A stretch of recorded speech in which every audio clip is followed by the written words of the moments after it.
segunda parte. Só dando continuidade aqui a essa tentativa de recapitulação, eu havia dito no final da aula passada, no final da primeira parte da nossa aula, como que se articulava finitude e infinitude no interior da reflexão sobre o Dasein, né? E como, na verdade, nós deveríamos compreender o finito como uma ultrapassagem incessante do seu próprio limite. Eu havia colocado a questão, o que significa, então, esse infinito, que é pensado como algo que tem um limite de si em si mesmo. Hegel diz que compreender como algo tem em si mesmo seu próprio limite, seu outro, é a chave para ultrapassar as oposições abstratas, através das quais as determinações aparecem e, com isso, então, dissolvê-las na infinitude desprovida de oposição. Então, nós vimos como Hegel insistia na necessidade de pensar o limite sob duas figuras, né? Grenze e Schranke, né? Essa era uma maneira, um limite interno e um limite externo, no final das contas, né? Que, no fundo, era uma maneira de dizer que tudo se passava como se os regimes de relações entre algo e outro, um limite externo, fossem indissociáveis dos regimes de relações que algo tece consigo mesmo, um limite interno, né? Então vejam, e uma dessas figuras fundamentais que o Hegel chama de Schranke era o dever. E eu havia utilizado o dever como um bom exemplo para explicar o que é um limite interno. O que significa ter em si mesmo o seu próprio limite, né? A ideia do dever moral funciona com uma certa, digamos, exposição desse conceito, né? O dever como figura do limite interno. Ou seja, é uma maneira de mostrar, através dessa temática do dever, como a natureza do finito seria o ir além de si mesmo, negar a sua negação e advir infinito. Ou seja, no fundo, eu havia dito para vocês a ideia do dever como essa separação de si em relação a si mesmo, mas se pôr algo para além de si mesmo, né? Pôr algo para além do que estabelece o meu vínculo a um contexto fenomenal, né? Então, no fundo, toda a questão do Hegel consistia em dizer que, bem, o dever ele tem essa característica, mas o dever é uma figura ainda imperfeita. Por quê? Porque a passagem ao infinito verdadeiro implica em abandonar a localização do infinito em um para-além, como o dever sempre faz, né? A ideia de uma espécie de para-além como aquilo que fornece o critério, aquilo que fornece o horizonte, né, de julgamento da minha ação.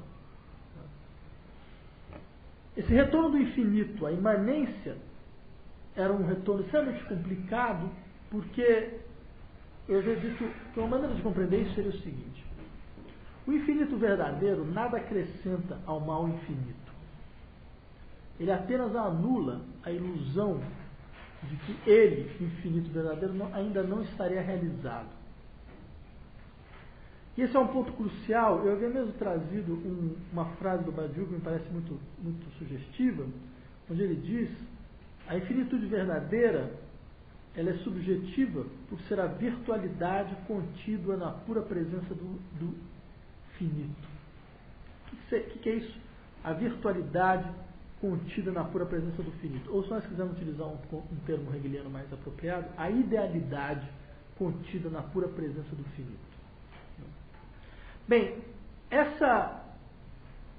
nós não devemos compreender aqui a virtualidade ou a idealidade como que não tem realidade.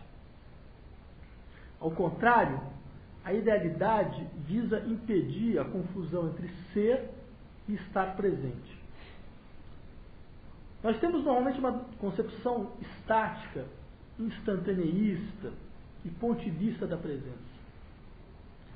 A presença aparece normalmente como esse instante que se dá no agora, como esse local que se dá no aqui. No entanto, a noção de devido determinado, que era tão importante para o Hegel, tão ligada ao conceito hegeliano de infinitude, exige não mais definir o tempo através da sucessão, o que nos leva no limite a não definir mais o espaço através da continuidade. Trata-se de encontrar para o tempo determinações totalmente novas, determinações onde o momento é a convergência virtual de múltiplas séries temporais. E era tendo isso em vista que nós devemos compreender esse último momento da qualidade, que era o ser para si.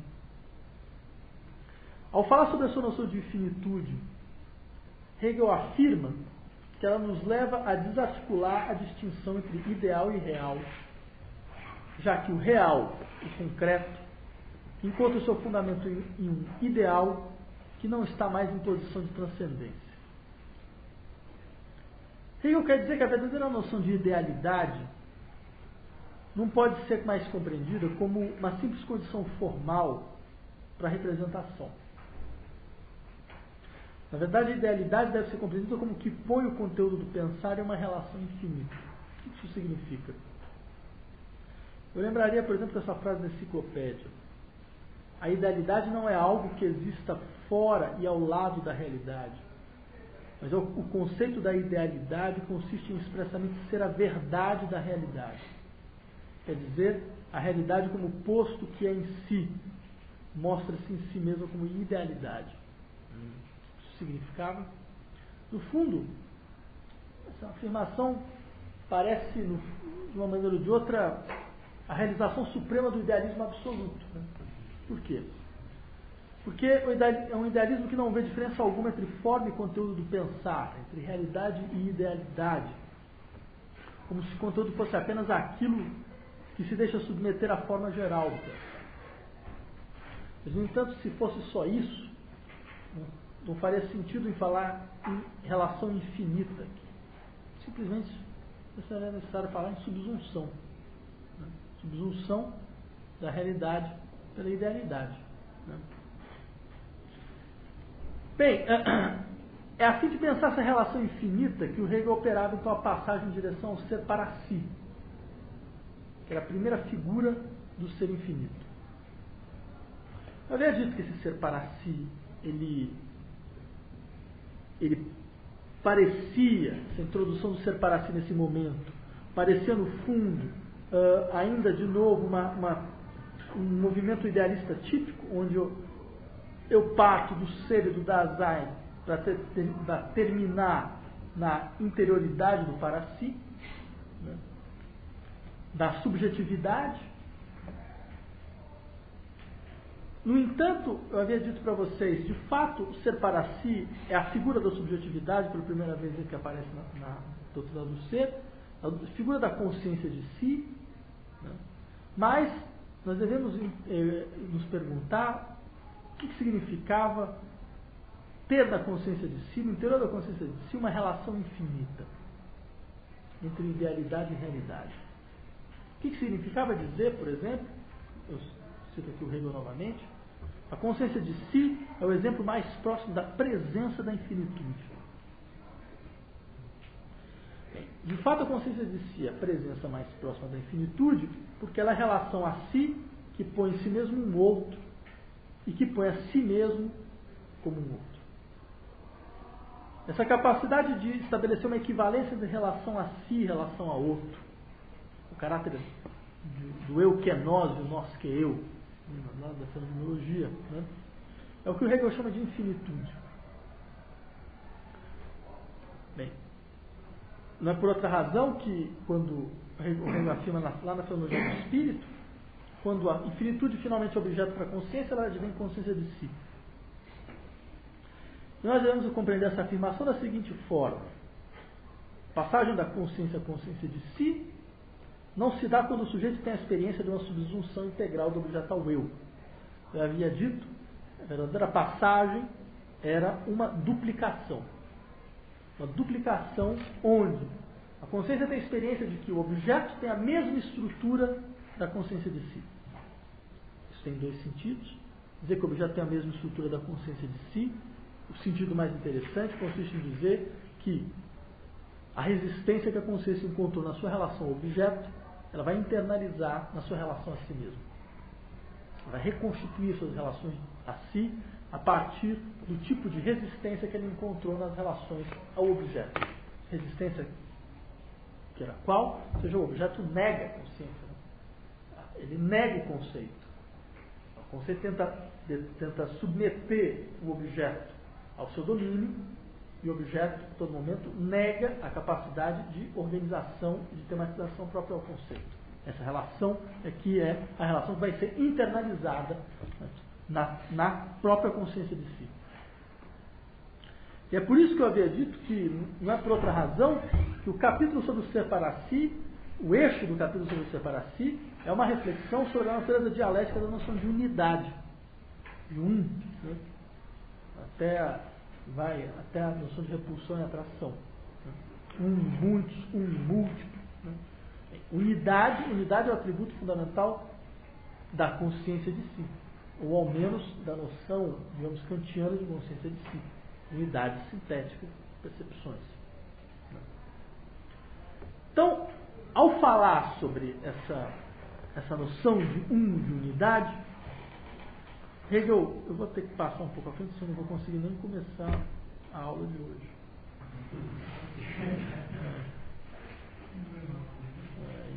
Eu não quero usar essa aula de hoje para dezembro. Bem, eu vou passar um pouco à frente, porque na verdade eu queria insistir ao seguinte. Quando o Hegel vai falar sobre a ideia de unidade, né, lá no ser para si, então ele começa insistindo com uma ideia de uno. Ela era muito próxima de uma certa indeterminação que aparecia na ideia de ser, porque a ideia de uno era indissociável da ideia de vazio. Uno é vazio, porque enquanto relação abstrata da negação em si mesmo. A unidade é um conceito vazio. Por quê? Porque ela é incapaz de se determinar. Da mesma maneira como o ser, ele passa necessariamente no nada. Bem, ao falar isso, o Hegel insiste. Bem, como é que da unidade, a unidade tenta vir à existência? Grosso modo, ela expulsa para fora de si o vazio, que lhe aparece como um outro. Esse outro vai também ter uma outra existência. Essa outra existência vai ser o que nega a noção de unidade. Essa noção de unidade é a noção de multiplicidade. O Hegel procura entender de uma certa maneira como se gera, de novo, essa ideia de uma categoria que passa na outra. Então, ao invés de colocar a distinção, bem, nós temos o uno e o múltiplo, Hegel quer entender como o uno gera o múltiplo.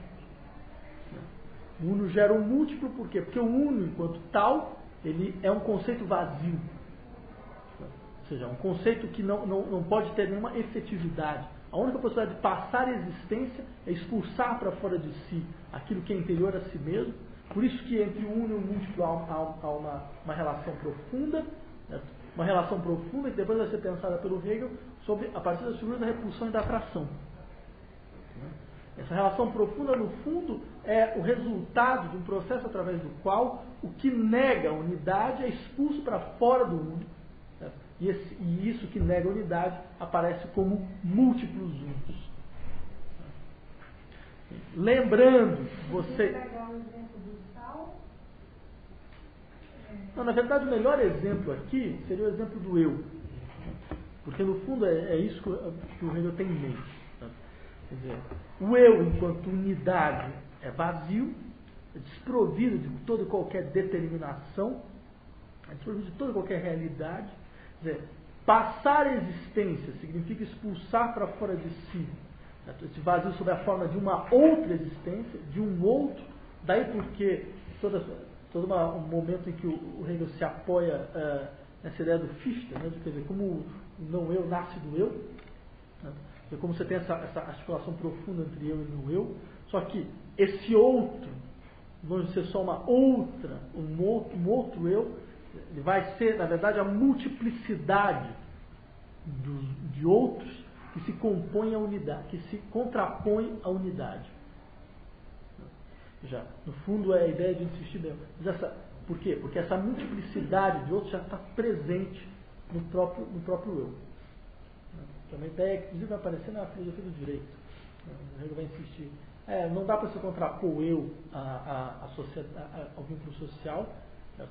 Ou seja, da universalidade do vínculo social, porque o eu já no seu interior, ele já traz o seu, ele é essa tensão, certo?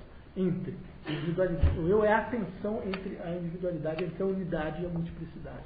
É o locus dessa tensão.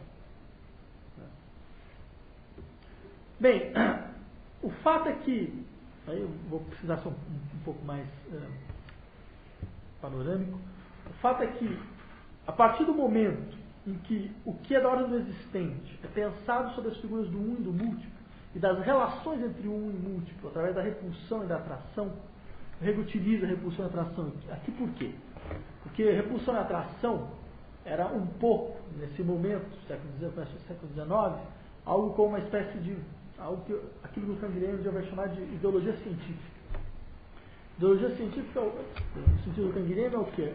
Quando uma ciência tenta se consolidar, normalmente ela se apoia numa ciência já consolidada. Ao se apoiar numa ciência já consolidada, ela absorve todo o seu vocabulário, todos os seus conceitos. E ela vai constituindo o seu campo de racionalidade a partir desses conceitos que, no fundo, funcionam um pouco como uma espécie de ideologia científica. No fundo, é como se eu estivesse falando, a repulsão e a atração. É a grande ideologia científica do século XIX. Tudo que aspira a cientificidade deve ser pensado sobre as figuras da repulsão e da atração. Na verdade, tem um texto, tem um livro que é um belíssimo livro de epistemologia, um livro absolutamente genial, que não poderia ser de outra pessoa, do Starobinsky, que foi traduzido em português, que chama Atração e Repulsão, Ação e Reação, Histórias de um Casal. Que a ideia é absolutamente fantástica. A ideia consiste em utilizar esse par, ação e reação, desde que ele nasce na física, para mostrar como vários campos de inteligibilidade e de cientificidade vão se constituindo através da apreensão de um dispositivo conceitual. Então, vai mostrar como isso aparece na medicina, ação e reação, como vai aparecer na psicologia, como sai da química, ou seja, é toda uma reconstituição de um certo extrato de racionalidade. No fundo, o que eu estou querendo dizer é, bem, nós temos hoje essa maneira de pensar os fenômenos a partir de dinâmicas de ação e reação, repulsão e atração. No fundo, essa é uma maneira de desdobrar uma tensão no interior do próprio ser para si. O ser para si, ele é enquanto unidade que tem que se relacionar de maneira como, ao mesmo tempo repulsiva e atrativa com a multiplicidade, fornece um pouco o padrão para essa proliferação, né, do conceito. Bem, o fato é que ao pensar os fenômenos a partir de repulsão e atração, ou seja, um que atrai, repulsa, múltiplos um, eu saio necessariamente do domínio da qualidade para entrar pela primeira vez no domínio da quantidade. Por quê? Porque esses múltiplos uns são figuras de uma unidade. Múltiplos uns são o quê?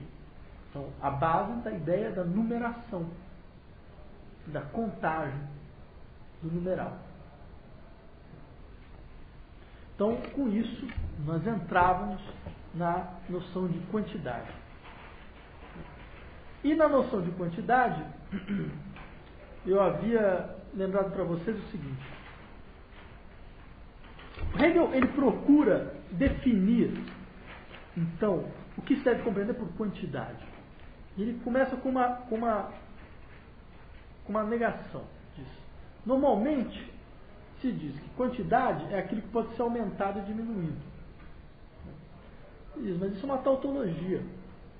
Porque significa dizer mais ou menos o seguinte: quantidade é o que pode ser quantificado. Em alguns momentos isso funciona, mas não em filosofia. Então ele diz, o conceito adequado de quantidade vem do Spinoza. De lá que nós devemos partir. Qual era o conceito do Spinoza? A quantidade diz Spinoza, é por nós concebida de duas maneiras.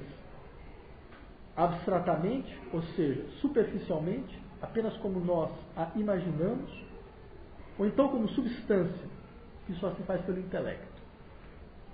Assim, se nós considerarmos a quantidade tal como existe na imaginação, que nós fazemos com mais facilidade e frequência, ela nos parece finita, divisível e composta de partes.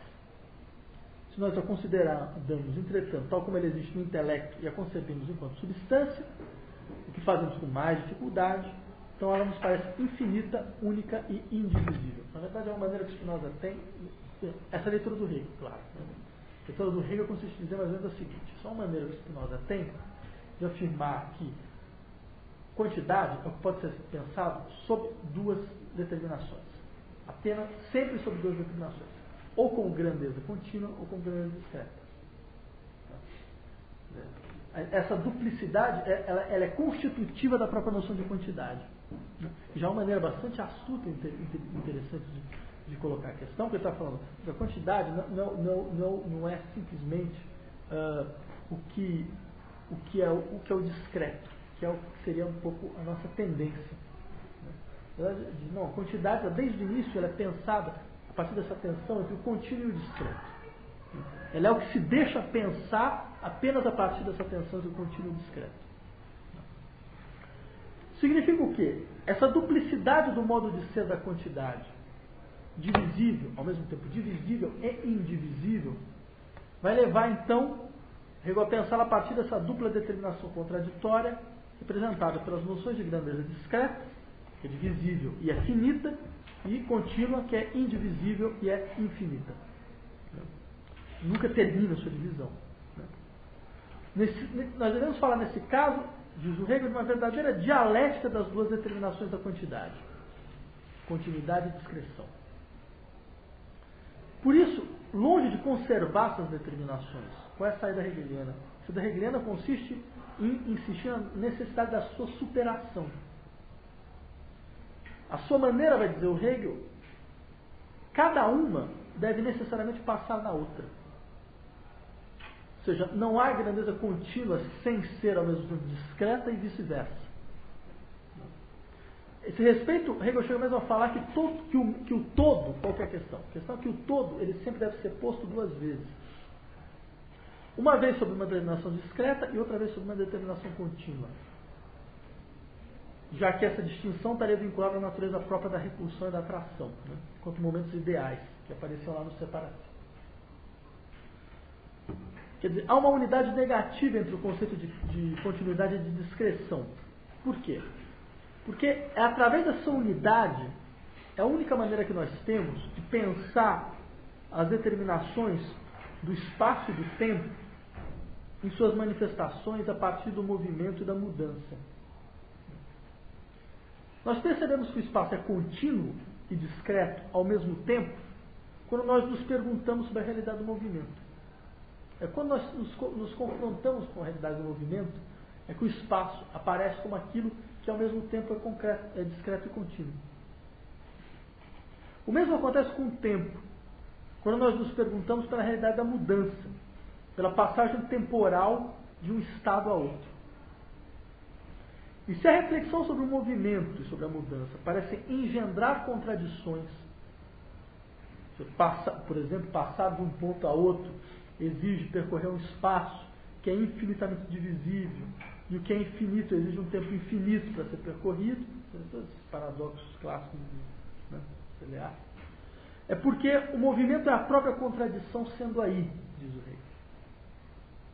O que demonstra, na verdade, simplesmente a incompletude da quantidade para pensar as determinações próprias ao tempo e ao espaço. Ou antes, que demonstra como a quantidade é no fundo... essa ideia é boa. A quantidade é no fundo a afirmação antinômica de um conflito cujos dois polos são a discreção e a continuidade. Essa é a melhor ideia. Eu escrevi a outra. A quantidade é uma afirmação antinômica de um conflito. A afirmação antinômica de um conflito cujos dois polos são a discreção e a continuidade. Esse modo de insistir nas passagens entre grandezas discretas e contínuas baseia-se, em última instância, na recondução do 1 a noção de unidade, que pela sua repetição e limitação submete-se a protocolos de contagem. E aí nós entrávamos no cerne da noção de quantidade, que era a noção de número. Toda a segunda parte, ou seja, é um dado muito interessante, porque Hegel vai dizer uma coisa da seguinte forma: o número só pode ser pensado depois de eu pensar a afirmação antinômica entre grandezas discreta e contínua. Porque o número está tanto nas grandezas discretas quanto nas grandezas contínuas. Ou seja, trata-se no fundo, é um dado muito interessante, porque a quantidade trata-se de uma longa digressão sobre o número, onde nós vamos encontrar uma reflexão extensa sobre o infinito numérico, ou, se nós quisermos, o infinito quantitativo. Ou seja, o número é aquilo, segundo Hegel, que é indissociável de uma reflexão sobre o infinito quantitativo. Bem, eu gostaria só de fazer alguns comentários sobre essa última parte.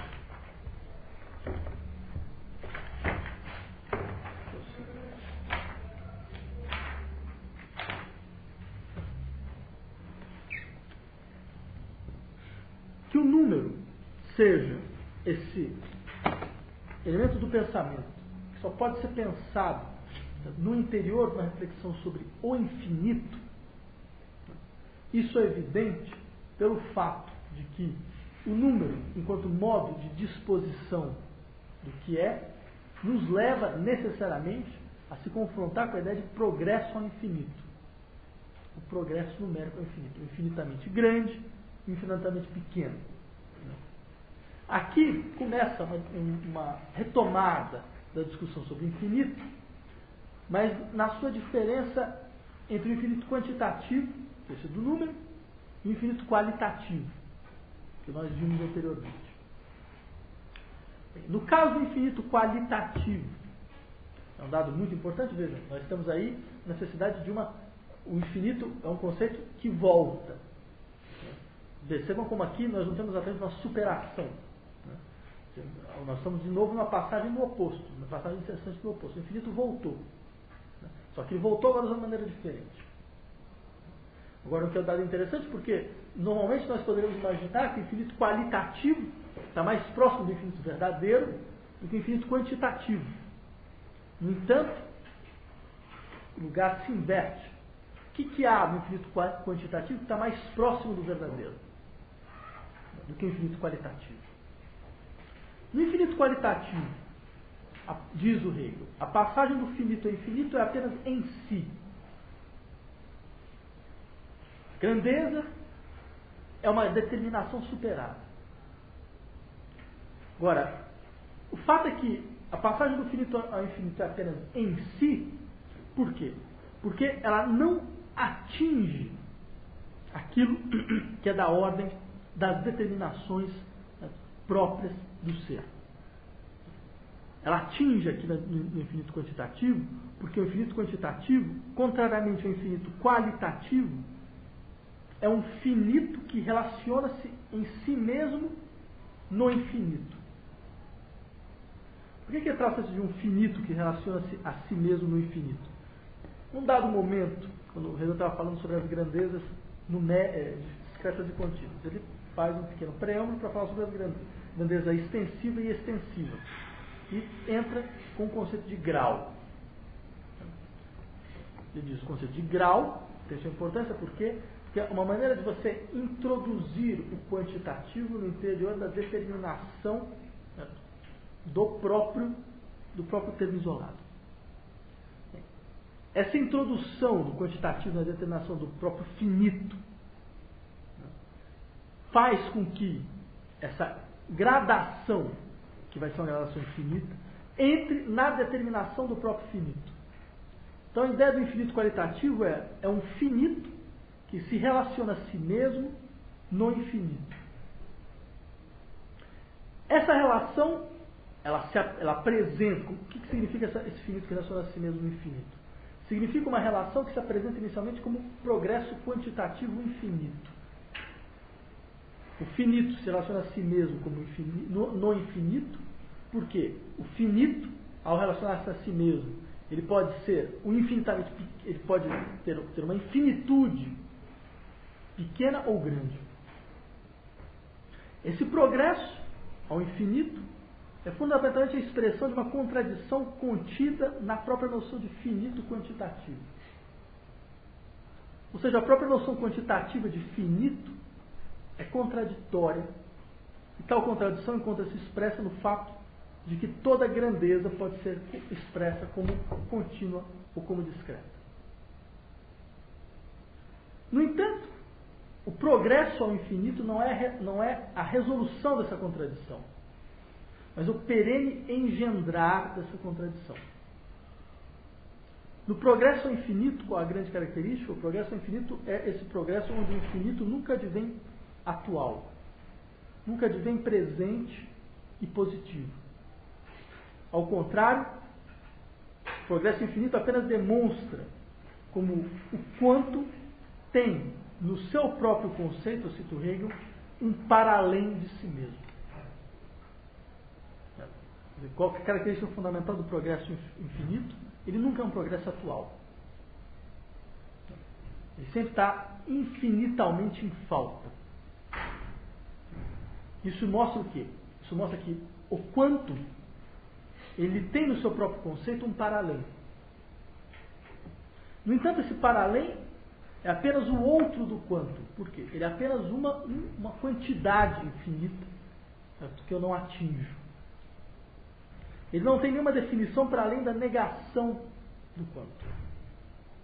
Por isso, esse mais além é também um quanto. Um quanto. Um infinitamente grande, um infinitamente pequeno.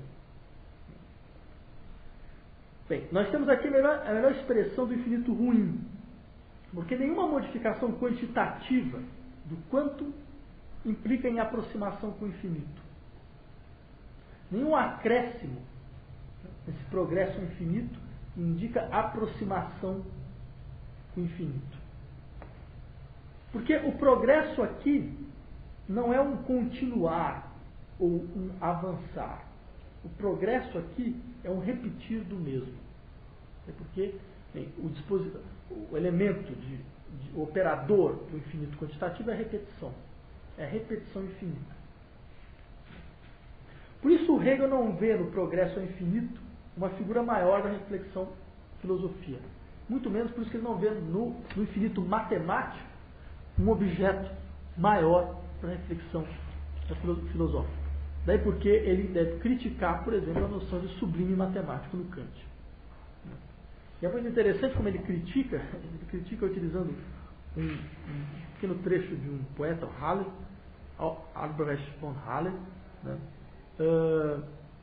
que é citado também pelo Kant. Né. Eu cito esse pequeno trecho, depois eu citar a maneira como Hegel comenta.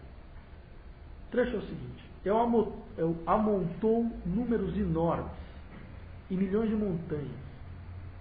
Ponho tempos sobre tempos e mundos sobre mundos. E quando, dessa altura novamente, tomado de pavor e vertigem, dirijo para ti o meu olhar, todo o poder do número, ainda elevado à milésima potência, não forma uma só parte de ti mesmo. A respeito desse trecho, Hegel diz: aqui nós temos, antes de tudo, esse expulsar para fora de si da quantidade, mutuar tempos sobre tempos, mundos sobre mundos, infinitamente, expulsar sempre para fora de si do quanto.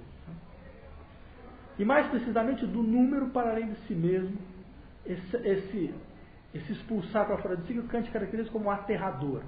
Aterrador, meu, a ideia do sublime matemático, né? O caráter aterrador do sublime. Contudo, diz o Hegel, aterrador mesmo é apenas a monotonia enfadonha de constantemente um limite ser posto e de novo superado, e assim não se sai do lugar. Ora, o poeta citado acrescenta, obviamente, àquela descrição da má infinitude a seguinte conclusão: se eu os retiro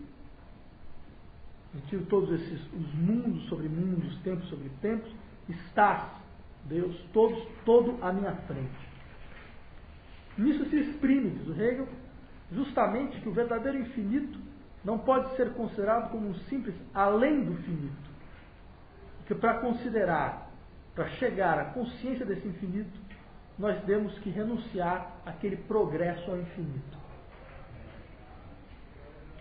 No entanto, o que é interessante é que a noção de progresso ao infinito demonstra como o quantum, eu cito Hegel, continua em si no seu não ser, aquilo que ele não alcança, porque a posição do quantum já é posição desse outro quantum, que é o quantum infinito. Então, esse não ser, como diz o Hegel. Então, ele tem em si mesmo a sua determinidade, o quantum tem a sua determinidade na sua exterioridade.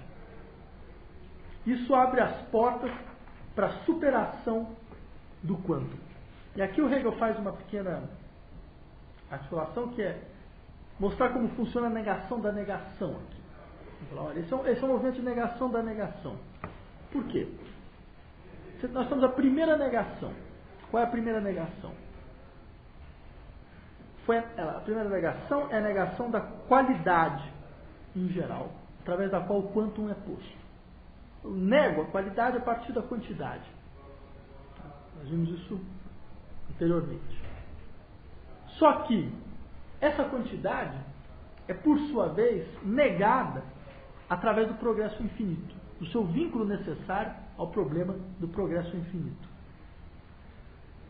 Só que esse infinito exterior, que está sempre em um paralém, que está sempre nunca atualizado, diz o Hegel, é o momento da coisa mesmo, é o momento da grandeza. A negação do quantum implica, na verdade, por isso, em retorno à qualidade. Já que o infinito, no qual, no progresso infinito, ele apenas tinha um significado vazio, um não ser, um não alcançado, mas sempre buscado em um paralém, é nada mais, nada menos do que a qualidade. Bem, esse é um dado importante, porque o que eu estou querendo dizer é o que o quantum procura e que aparece de maneira inadequada como infinito ruim é o momento qualitativo. O que está em jogo no interior desse progresso ao infinito, que é o que infinitamente falta ao quantum, o que infinitamente falta à quantidade, diz o Hegel, a verdade disso que infinitamente falta ao quantum é o momento qualitativo. Na verdade, o quantum, então, ele é posto como o que se repete, o que se repele de si, o que se cinge em dois quanta e estabelece com isso uma relação quantitativa. Por que a gente pode falar em momento qualitativo aqui? O que eu disse? O que o progresso ao infinito nos mostra? Que o quantum se cinge, ele se repele a si mesmo. Ele se coloca como aquilo que está presente enquanto quantum e o progresso infinito, ou seja, o que infinitamente falta a esse quantum.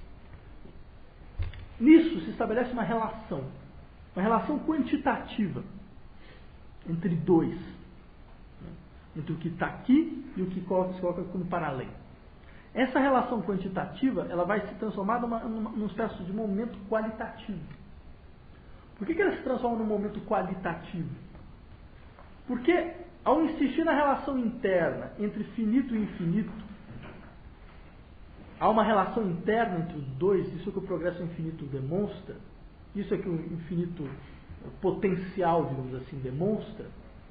Hegel pode afirmar que a diferença aqui entre o finito e o infinito é uma diferença qualitativa e não meramente quantitativa. Nesse contexto, essa é a afirmação decisiva. O quanto não é apenas aquilo que está posto em relação.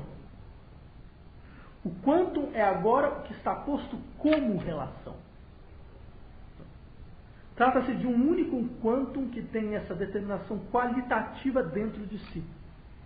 Essa diferença que agora é uma diferença qualitativa. Essa posição como relação nos faz nós passarmos da quantidade à medida, pensada como quantum qualitativo. Por quê? Por que essa passagem? Porque, veja, o quantum tem no seu interior uma diferença que não é só diferença quantitativa, não é só quantitativa porque ela é enumerável, mas ela é uma diferença qualitativa. E essa relação qualitativa no seu interior é o que é característico da medida. Diz o Hegel, o ser é essencialmente isso, determinar-se a si mesmo. E sua completa determinidade atinge-se na medida. Pode-se considerar a medida como uma definição do absoluto. E por esse motivo foi dito que Deus é a medida de todas as coisas. Ou seja, trata-se de afirmar que o que significa medida nesse contexto. Significa dizer, é um dado muito interessante, porque o caráter reformista da filosofia hegeliana. Né? A ideia do Hegel há uma passagem do quantitativo no qualitativo. Essa passagem do quantitativo no quantitativo significa o quê? Uma modificação quantitativa tal que, a partir dessa modificação quantitativa, constitui-se o qualitativo. Ou seja, a modificação qualitativa é, no fundo, uma realização no sentido forte do termo, é a mudança quantitativa realizada. Eu tenho esses exemplos bem. Eu posso mudar a gradação do vermelho até um certo ponto onde, bem, já não é mais vermelho. Qual é o ponto? É interessante isso. Qual é o ponto em que nós estamos no quase não vermelho? Em que momento eu posso indicar a distinção? Ou eu posso acrescentar algo de uma maneira tal que, num determinado momento, eu passo da quantidade à qualidade. Essa passagem ela não pode ser determinada. Por quê? Porque ela é interna ao movimento da quantidade. Por isso que ela é pensada sobre uma das figuras naturais da quantidade, que é a medida. O que significa medida? Termos em relação. Termos em relação, mas termos em relação a partir de um padrão geral. Esse padrão geral permite, a constituição desse padrão geral, permite então que o ser deixe, agora a gente vai entrar, agora é o caminho para entrar na dimensão da essência. O ser deixe de ser pensado como ser, como unidade, e agora ele é pensado fundamentalmente, necessariamente e radicalmente como relação. Mas que ele possa ser pensado radicalmente como relação, só pode ser possível porque ele passou pela quantidade. Então a quantidade tem um momento de verdade. As determinações quantitativas, elas têm um momento de verdade. Ela permite a constituição da noção de relação. Que vai ser a noção que vai ser fundamental na doutrina da essência. Bem, de fato haveria muito mais coisas a dizer, mas que horas são, só para ter uma ideia? Melhor a gente parar por aqui. Alguém tem alguma questão?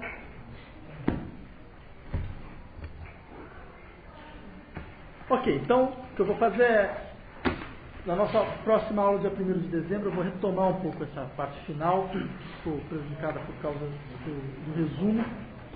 Até, mas de qualquer maneira, quando nós entrarmos nesse, nós vamos ter que retomar, de qualquer forma, toda essa discussão, porque ela é retomada logo no capítulo 16. O que eu peço então que vocês façam? Adiantem o trabalho, o máximo que vocês puderem, porque isso vai melhorar qualitativamente nosso debate.